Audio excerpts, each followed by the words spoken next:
Good morning, friends. We are welcome to the semester 6 and the last semester of your graduation. We here in this semester I am going to talk about the analytical chemistry. Again, there will be the 4 units for this analytical chemistry. We will see the syllabus for this particular units one by one. In the unit 1, there are the two subtopics are there. One is the electroanalytical techniques. In that we will see the polarography, and another one is the amperometric titration.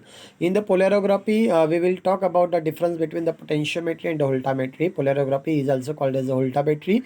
Then the polarizable and non-polarizable electrodes. We will talk about the basic principle of the polarography. S-shaped polarographic cell, DME. We will see their construction, working, advantages and the limitations.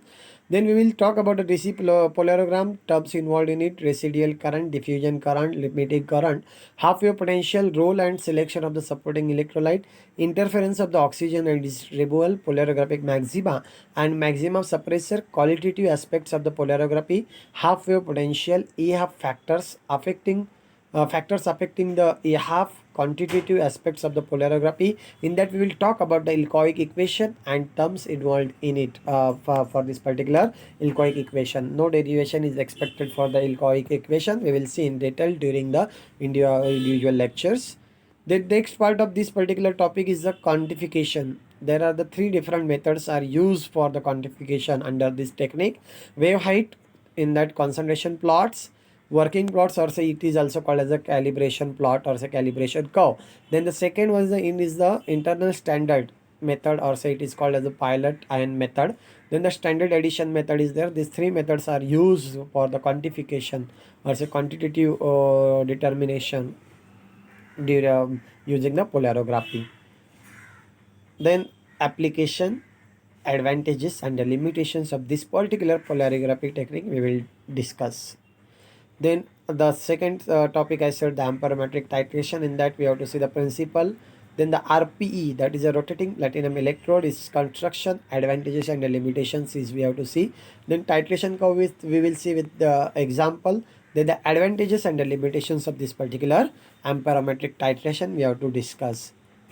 Then second unit of this particular paper is the method of separation. In that we have to talk about the gas chromatography and ion exchange chromatography. Numericals are also expected. In the gas chromatography, we will talk about the introductory part, principle, theory and the terms involved in it. Then the instrumentation, log diagram and the components, types of the column, stationary phases in the GSC, gas solid chromatography, and GLC is nothing but a gas liquid chromatography. And what are the different detectors are used? TCD, total consumption detector, that the FID, flame emission detector, and the ECD, electron capture detector, that we will see in detail with diagram and all the working and of this construction of this particular detector. Then we will see the qualitative and quantitative analysis and its application. And finally, we will see the comparison between the GSC and GLC, comparison between the gas solid chromatography and gas liquid chromatography. Then next second subtopic of this particular unit 2 is the ion exchange chromatography. You see again here we have to see the introduction, principle, then the types of the ion exchanger, ideal properties of the resin we have to discuss, then ion exchange equilibria and mechanism, selectivity coefficient and the separation factors, and then factors affecting separation of the ions, ion exchange capacity, its determination for the cation and the anion exchangers, that we will see in detail. Then application of the ion exchange chromatography with reference to preparation of the demineralized water, separation of the amino acid. These two applications are highlighted over here, that we will see in detail during the individual lectures. Then unit 3 is the food chemistry, food and the cosmetics analysis. Two subtopics are there.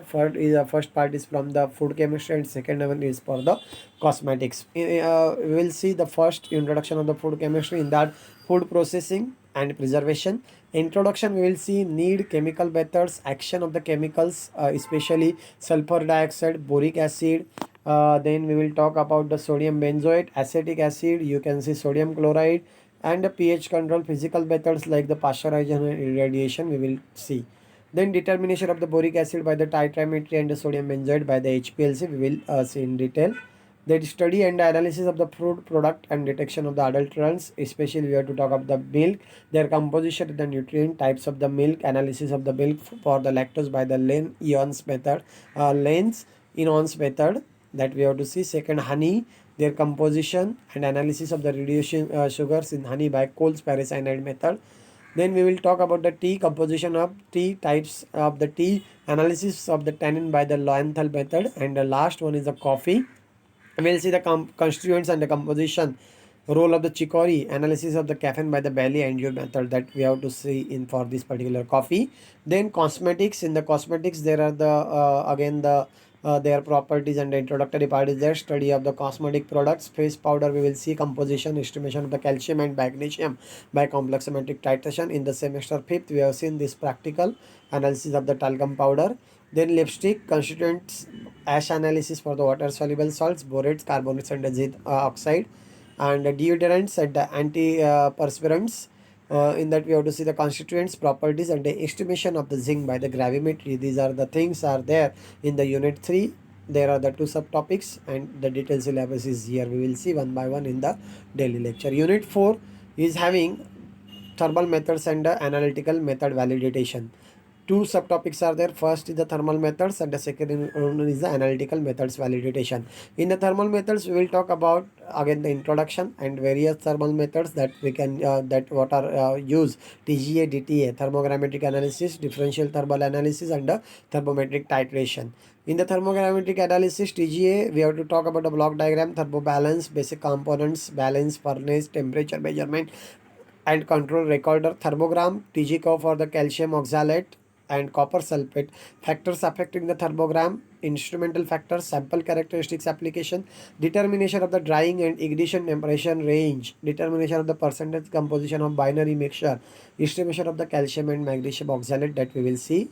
Then differential thermal analysis, principal instrumentation and a reference material use. The differential thermogram, DTA curve for the calcium oxalate, copper sulfate application, and a comparison between the TJ DTA we have to see. And a thermometric titration principle and instrumentation, thermometric titration for the HCl versus NaOH, boric acid versus NaOH, mixture of the calcium 2 plus and Mg2 plus versus EDTA, and zinc plus versus disodium tartarate that we have to talk.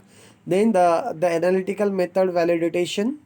In that we have to talk about the introduction and need for the validation of the method, validation parameters, specificity, selectivity, precision, linearity, accuracy, and robustness that we have to see in particular topic. This is whole syllabus pertaining for this analytical for the semester 6. Okay, we will see one by one in detail for this particular different units, different topics, and different point we will discuss one by one. Thank you.